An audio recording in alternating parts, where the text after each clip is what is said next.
पर्तगाळी जीवोत्तम मठाच्या सगळ्या भक्तांक आणि अनुयायांक मोगाचो नमस्कार.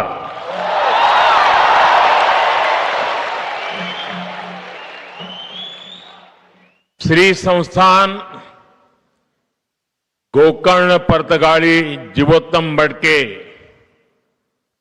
24वें महंत श्रीमद विद्याधीश तीर्थ स्वामी जी, राज्यपाल श्रीमान अशोक गजपति राजू जी, लोकप्रिय मुख्यमंत्री भाई प्रमोद सावंत जी, मठ समिति के अध्यक्ष श्री श्रीनिवास डेम्पो जी, उपाध्यक्ष श्री आर कामत जी, केंद्र में मेरे सहयोगी श्रीपाद नायक जी, दिगंबर कामत जी, अन्य सभी महानुभाव, देवी और सज्जनों, आज के इस पावन अवसर ने मन को गहरी शांति से भर दिया है.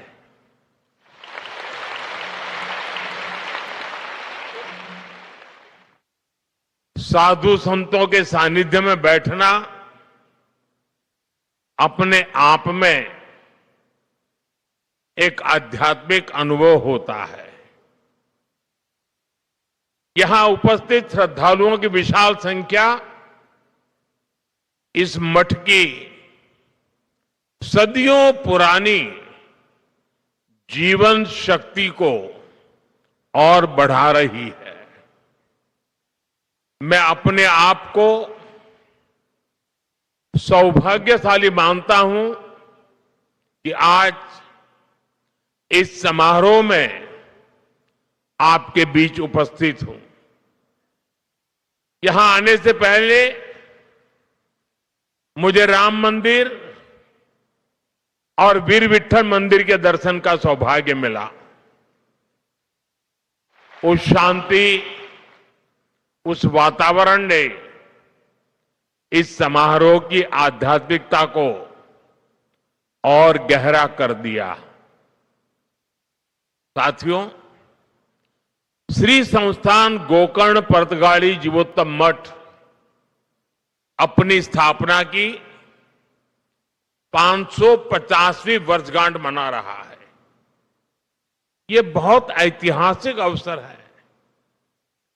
बीते 550 वर्षों में इस संस्था ने समय के कितने ही चक्रवात झेले हैं. युग बदला, दौर बदला, देश और समाज में कई परिवर्तन हुए, लेकिन बदलते युगों और चुनौतियों के बीच भी इस मठ ने अपनी दिशा नहीं खोई.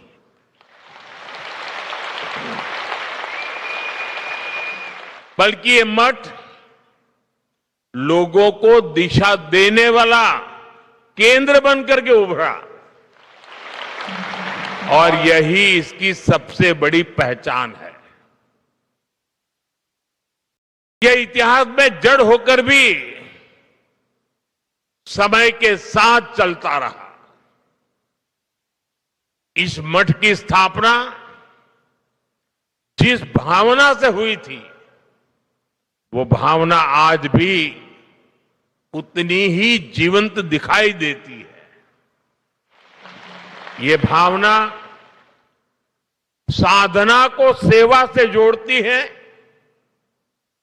परंपरा को लोक कल्याण से जोड़ती है. ये मठ पीढ़ी दर पीढ़ी समाज को ये समझ देता रहा कि अध्यात्म का मूल उद्देश्य जीवन को स्थिरता, संतुलन और मूल्य प्रदान करना है. मठ की 550 वर्षों की यात्रा उस शक्ति का प्रमाण है जो समाज को कठिन समय में भी संभाल करके रखती है। मैं यहां के मठाधिपति श्रीमद विद्याधीश तीर्थ स्वामी जी, समिति के सभी सदस्यों और इस आयोजन से जुड़े हर व्यक्ति को इस ऐतिहासिक अवसर की अनेक अनेक शुभकामनाएं देता हूं। साथियों, जब कोई संस्था सत्य और सेवा पर खड़ी होती है तो समय के बदलाव से डगमगाती नहीं, बल्कि समाज को टीके रहने की शक्ति देती है। आज इसी परंपरा को आगे बढ़ाते हुए ये मठ एक नया अध्याय लिख रहा है। यहां भगवान श्री राम की 77 फीट ऊंची भव्य कांस्य प्रतिमा स्थापित की गई है। 3 दिन पहले ही मुझे अयोध्या के भव्य श्री राम मंदिर के शिखर पर धर्म ध्वज आरोहण का सौभाग्य मिला है और आज यहां प्रभु श्री राम की भव्य मूर्ति के अनावरण का सुअवसर मिला है। आज रामायण पर आधारित एक थीम पार्क का उद्घाटन भी हुआ है। साथियों, आज इस मठ के साथ जो नए आयाम जुड़े हैं वो आने वाली पीढ़ियों के लिए ज्ञान, प्रेरणा और साधना के स्थायी केंद्र बनने जा रहे हैं। यहां विकसित हो रहा संग्रहालय और आधुनिक तकनीक से सुसज्जित 3D थिएटर, इन सब के द्वारा ये मठ अपनी परंपरा को संरक्षित कर रहा है, नई पीढ़ी को अपनी परंपराओं से जोड़ रहा है। इसी तरह 550 दिनों में देश भर के लाखों श्रद्धालुओं की भागीदारी से हुए श्री राम नाम जप यज्ञ और उससे जुड़ी राम रथ यात्रा हमारे समाज में भक्ति और अनुशासन की सामूहिक ऊर्जा का प्रतीक बनी है। यही सामूहिक ऊर्जा आज देश के हर कोने में एक नई चेतना का संचार कर रही है। साथियों, अध्यात्म को आधुनिक तकनीक से जोड़ने वाली व्यवस्थाएं ये आने वाली पीढ़ियों को प्रेरणा देती रहेंगी। मैं इस निर्माण के लिए आप सभी को बहुत बहुत बधाई देता हूं। आज इस स्वराट उत्सव में इस विशेष अवसर के प्रतीक के रूप में स्मारक सिक्के और डाक टिकट भी जारी किए गए हैं। ये सम्मान उस आध्यात्मिक शक्ति को समर्पित है जिसने सदियों से समाज को जोड़ करके रखा है। साथियों, इस श्री मठ को निरंतर प्रवाहमान रखने की शक्ति उस महान गुरु परंपरा से मिली है जिसने द्वैत वेदांत की दिव्य भाव भूमि को स्थापित किया था। श्रीमद नारायण तीर्थ स्वामी जी द्वारा 1475 में स्थापित यह मठ उसी ज्ञान परंपरा का विस्तार है और उसका मूल स्रोत जगत गुरु श्री मध्वाचार्य जैसे अद्वितीय आचार्य है। मैं इन आचार्यों के चरणों में सिर झुकाकर नमन करता हूं। यह भी बहुत महत्वपूर्ण है कि उडुपी और पर्तगाली दोनों मठ एक ही आध्यात्मिक सरिता की जीवंत धाराएं हैं। भारत के इस पश्चिमी तट की सांस्कृतिक धारा को दिशा देने वाली गुरु शक्ति भी यही है। और मेरे लिए ये भी एक विशेष संयोग है कि एक ही दिन में मुझे इस परंपरा से जुड़े 2 कार्यक्रमों में सम्मिलित होने का सौभाग्य प्राप्त हुआ। साथियों, हम सभी को गर्व है कि इस परंपरा से जुड़े परिवारों ने पीढ़ी दर पीढ़ी अनुशासन, ज्ञान, परिश्रम और उत्कृष्टता को जीवन का आधार बनाया है। व्यापार से लेकर वित्त तक, शिक्षा से लेकर तकनीक तक जो प्रतिभा, नेतृत्व और कार्यनिष्ठा उनमें दिखाई देती है, उसके पीछे इसी जीवन दृष्टि की गहरी छाप मिलती है। इस परंपरा से जुड़े परिवारों, व्यक्तियों की सफलता की अनेक प्रेरक गाथाएं हैं। उन सब की सफलताओं की जड़ें विनम्रता, संस्कार और सेवा में दिखती है। ये मठ उन मूल्यों को स्थिर रखने वाली आधारशिला रहा है और हमें विश्वास है कि आगे भी आने वाली पीढ़ियों को ये मठ ऐसे ही ऊर्जा देता रहेगा। साथियों, इस ऐतिहासिक मठ की एक और विशेषता का जिक्र आज आवश्यक है। इस मठ की एक पहचान वो सेवा भावना है जिसने सदियों से समाज के हर वर्ग को सहारा दिया है। सदियों पहले जब इस क्षेत्र पर विपरीत परिस्थितियां आई, जब लोगों को अपने घर परिवार छोड़कर नए प्रदेशों में शरण लेनी पड़ी, तब इसी मठ ने समुदाय को सहारा दिया, उन्हें संगठित किया और नए स्थानों पर मंदिरों, मठों, आश्रय स्थलों की स्थापना की। इस मठ ने धर्म के साथ साथ मानवता और संस्कृति की भी रक्षा की। समय के साथ मठ की सेवा धारा और विस्तृत होती गई। आज शिक्षा से लेकर छात्रावासों तक, वृद्ध सेवा से लेकर जरूरतमंद परिवारों की सहायता तक, इस मठ ने अपने संसाधनों को हमेशा लोक कल्याण के लिए समर्पित रखा है।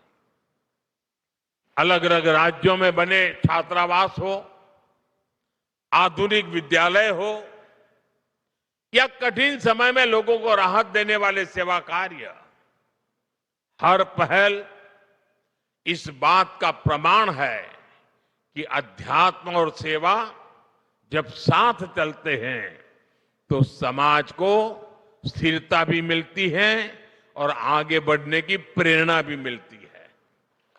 साथियों, ऐसे समय भी आए जब गोवा के मंदिरों और स्थानीय परंपराओं को संकट का सामना करना पड़ा, जब भाषा और सांस्कृतिक पहचान पर दबाव बना, लेकिन ये परिस्थितियां समाज की आत्मा को कमजोर नहीं कर पाई, बल्कि उसे और दृढ़ बनाया। गोवा की यही विशेषता है कि यहां की संस्कृति ने हर बदलाव में अपने मूल स्वरूप को बनाए रखा और समय के साथ पुनर्जीवित भी किया। इसमें पर्तगाली मठ जैसे संस्थानों का बहुत बड़ा योगदान रहा है। साथियों, आज भारत एक अद्भुत सांस्कृतिक पुनर्जागरण का साक्षी बन रहा है। अयोध्या में राम मंदिर का पुनर्स्थापन, काशी विश्वनाथ धाम का भव्य पुनरुद्धार और उज्जैन में महाकाल महालोक का विस्तार, ये सब हमारे राष्ट्र की उस जागरूकता को प्रकट करते हैं जो अपनी आध्यात्मिक धरोहर को नई शक्ति के साथ उभार रही है।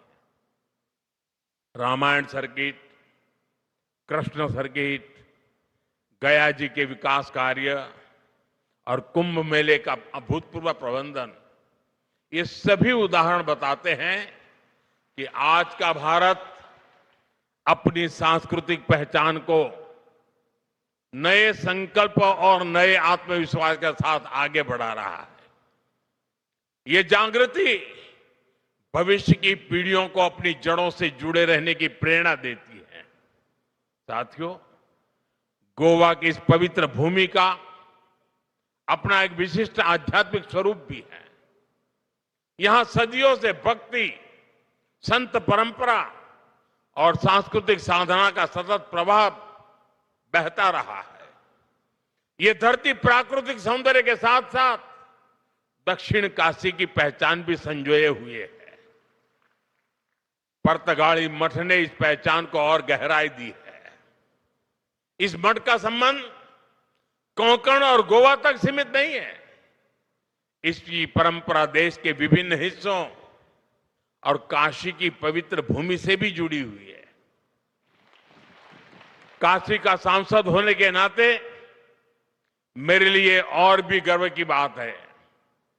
संस्थापक आचार्य श्री नारायण तीर्थ ने उत्तर भारत की अपनी यात्राओं के दौरान काशी में भी एक केंद्र स्थापित किया था, जिससे इस मठ की आध्यात्मिक धारा का विस्तार दक्षिण से उत्तर तक हुआ। आज भी काशी में उनके द्वारा स्थापित केंद्र समाज सेवा का माध्यम बना हुआ है।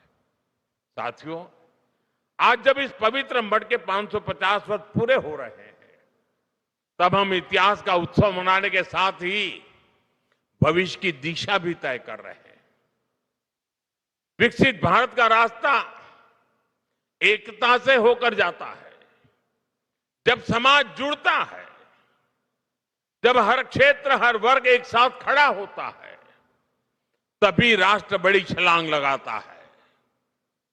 श्री संस्थान गोकर्ण पर्तगाली जीवोत्तम मठ का प्रमुख ध्येय लोगों को जोड़ना, मन को जोड़ना, परंपरा और आधुनिकता के बीच सेतु बनना है।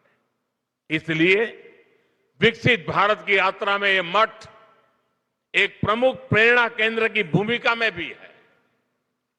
साथियों, जिनसे मेरा स्नेह होता है, वहां मैं आदरपूर्वक कुछ आग्रह करता हूं। जैसे पूज्य स्वामी जी ने मुझे एक काम दे दिया एकादशी का।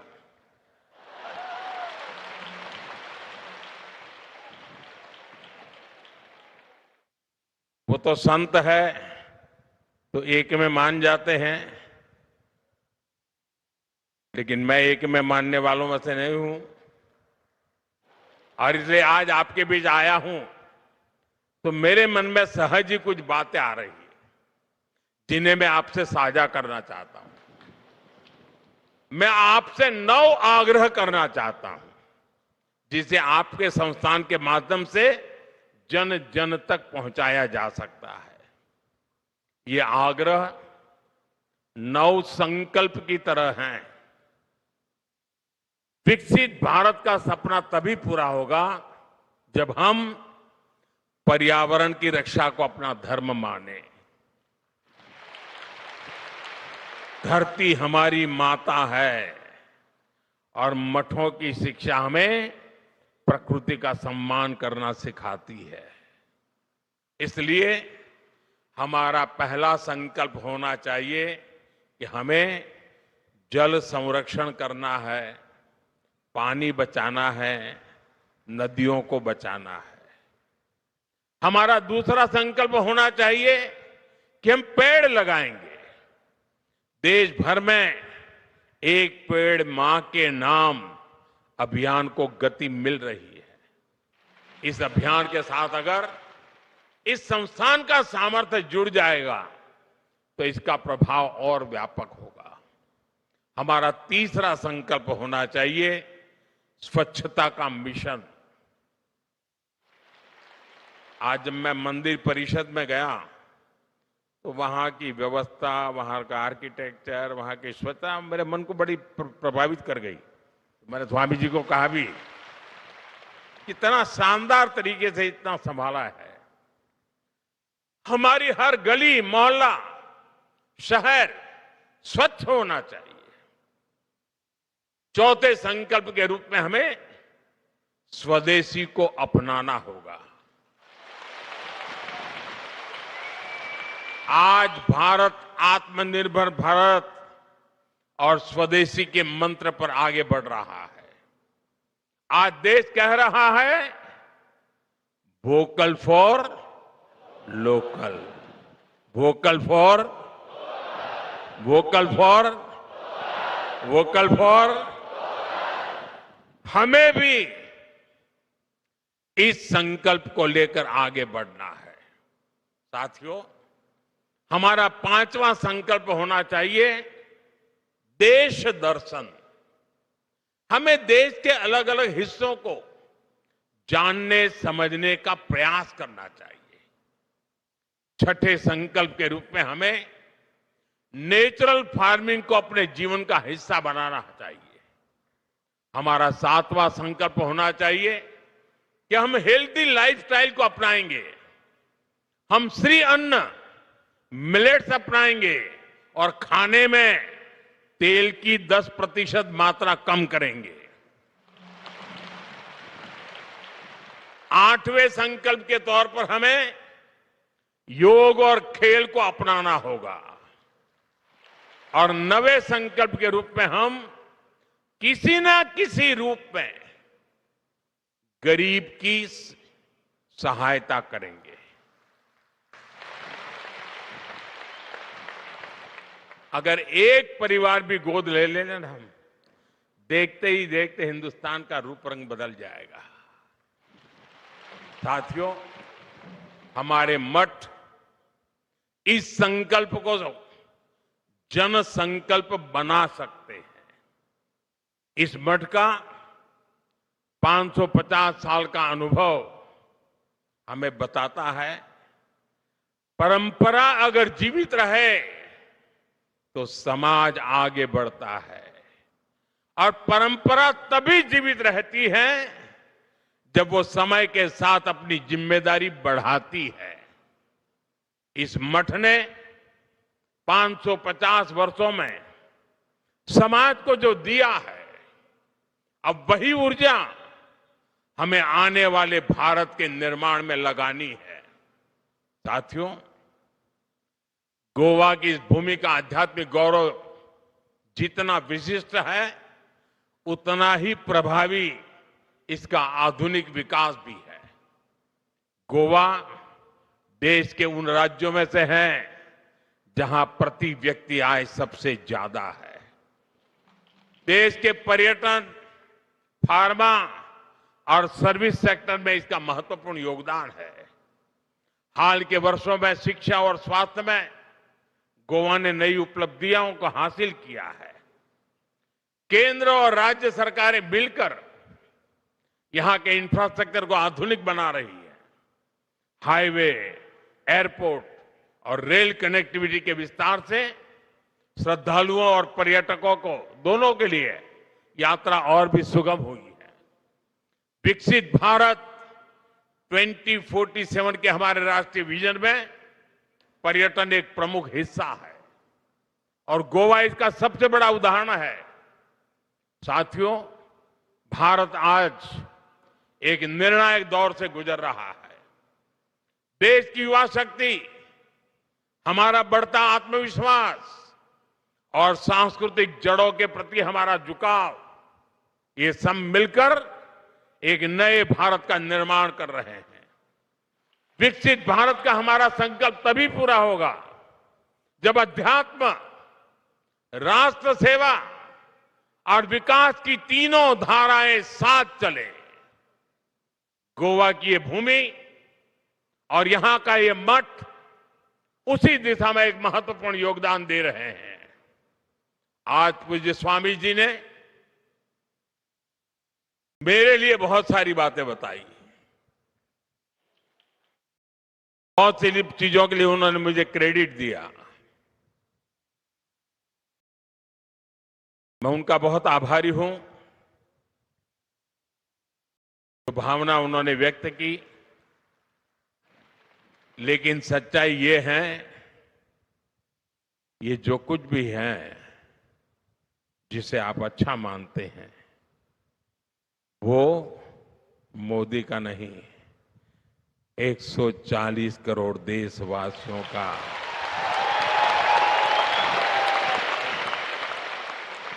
उनका संकल्प, उनका पुरुषार्थ, उसी का परिणाम है और आगे भी अच्छे परिणाम आने ही आने हैं। क्योंकि मेरा 140 करोड़ देशवासियों पर पूरा भरोसा है। और जैसा आपने कहा, मेरे जीवन के कई पड़ाव ऐसे हैं जिसमें गोवा बड़ा महत्वपूर्ण स्थान पर रहा है। ये कैसे हुआ होगा वो मैं तो नहीं जानता, लेकिन ये सच्चाई है कि हर टर्निंग पॉइंट पर ये गोवा की भूमि ही मुझे कहां से कहां ले जाती रही है। लेकिन मैं